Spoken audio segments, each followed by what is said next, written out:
ঠিক আছে?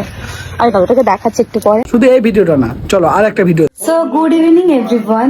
কি বুঝতে পেরেছো ক্যামেরার অ্যাঙ্গেলটা কোথা থেকে তুলেছে? ভাই আমি প্রুফ নিয়ে সবসময় কথা বলি। হ্যাঁ, ইনি হচ্ছে আমাদের ঋত্বিকা। হ্যাঁ, ইনস্টাগ্রামের এক ছাবড়ি মামুনি, তো আজকে দেখো পুরো লুকটা অন্যরকম ক্রিয়েট করেছি, আমি খোপা করেছি আর যার কন্টেন্ট মানেই নিজের বুক অর্থাৎ ব্রেস্ট সাইজটাকে তুলে ধরা।